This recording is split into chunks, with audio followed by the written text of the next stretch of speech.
Mid day meal जो इतनी बड़ी योजना है उसमें ऐसी लापरवाहियां हो रही हैं, तो क्या इसके लिए बजट नहीं होता है? क्या पैसों की तंगी की वजह से ये सब कुछ होता है? क्या भरपूर पैसा गांव तक नहीं पहुंचता है, सरकारी स्कूलों तक नहीं पहुंचता है, राज्यों तक नहीं पहुंचता है?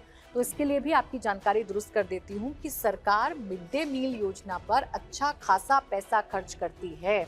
केंद्र सरकार ने वित्तीय वर्ष 2026-27 में मिड डे मील योजना के लिए, यानी कि पीएम पोषण योजना अब इसे कहते हैं, इसके लिए कितने करोड़ रुपए? 12,750 करोड़ रुपए आवंटित किए। यानी कितने करोड़ आवंटित किए?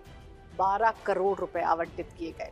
इस योजना ये जो योजना है ये पूरे देश के 10.35 लाख यानी कि 10,35,000 से अधिक सरकारी और सहायता प्राप्त स्कूलों में पढ़ रहे लगभग 11 करोड़ बच्चों को दैनिक गर्म पका हुआ भोजन उपलब्ध कराती है।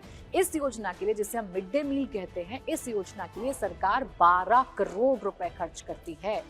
12 करोड़ रुपए, ये कोई छोटा अमाउंट नहीं है, ये बड़ा अमाउंट है। 12 करोड़ रुपए सरकार खर्च करती है, केंद्र सरकार। किस लिए? ताकि गरीब बच्चों को पोषण युक्त खाना मिल सके, उनको वो तमाम विटामिन मिल सके, उनको वो तमाम ज़रूरत का खाना मिल सके जिससे उनके शरीर का विकास हो सके। क्योंकि हमारे देश में कुपोषण एक बड़ी समस्या रही है और इस कुपोषण से निपटने के लिए ही और बच्चों को, गरीब बच्चों को स्कूल लाने के लिए इस योजना की शुरुआत की गई थी, जिस पर केंद्र सरकार हर साल अच्छा खासा पैसा खर्च करती है। 12 करोड़ रुपए खर्च किए जाते हैं। अब इस बजट का आवंटन कैसे होता है? तो केंद्र सरकार की तरफ से एक मोटा अमाउंट यानी कि 12 करोड़ रुपए जो है वो आवंटित कर दिए गए। अब इसका खर्च कैसे होता है तो ये मैं आपको बता देती हूँ। पिछले 3 वर्षों का डेटा आपके सामने लेकर आई हूँ। केंद्र सरकार इस योजना पर हर साल अपना बजट बढ़ा रही है।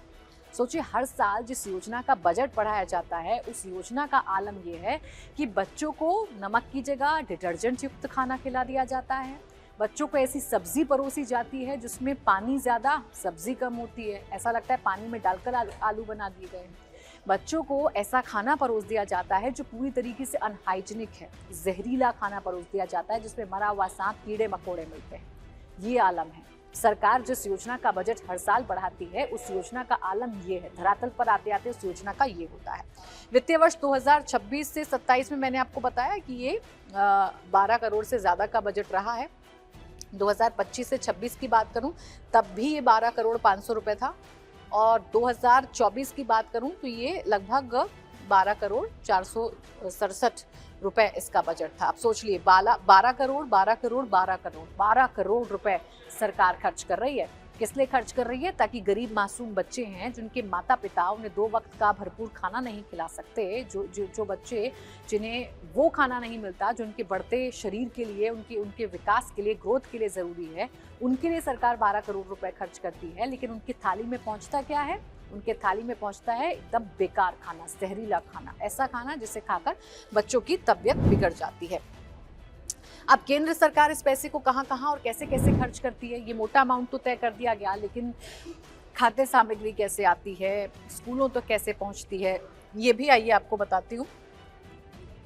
तो आपको बताएं, 12 करोड़ 750 रुपए के इस मुख्य बजट के अलावा केंद्र सरकार भोजन से जुड़े कई अन्य खर्चों का 100% बोझ भी खुद उठाती है। देखिए, अभी तक जो मिड डे मील है वो केंद्र सरकार और राज्य सरकार मिलकर इस योजना को चलाती है, जिसमें 60% खर्चा केंद्र सरकार का होता है और 40% खर्चा राज्य सरकार का होता है। जानकारी ये है कि केंद्र सरकार भोजन से जुड़े अन्य खर्चों पर 100% का बोझ भी खुद उठाती है ताकि थाली तक वो खाना पहुंच सके जो नौनिहालों के लिए जरूरी है।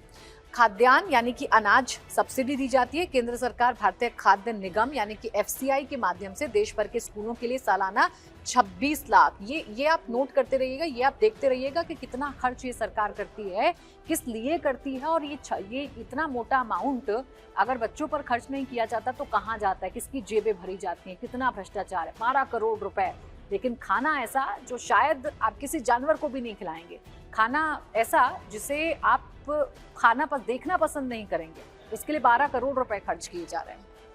26 लाख मीट्रिक टन अनाज जो है वो सरकार मुफ्त देती है। इस पर सरकार हर साल करीब 9,000 करोड़ की अतिरिक्त खाद्यान्न सब्सिडी वहन करती है। ये एक बात है। दूसरी बात परिवहन लागत, यानी कि जो ट्रांसपोर्टेशन की बात है, अगर स्कूल तक खाना पहुंच रहा है या खाद्यान्न सामग्री पहुंच रही है तो उसके लिए केंद्र सरकार क्या करती है, एफसीआई के गोदामों से लेकर सीधे स्कूलों तक अनाज पहुंचाने का 100% परिवहन खर्च भी केंद्र सरकार ही देती है।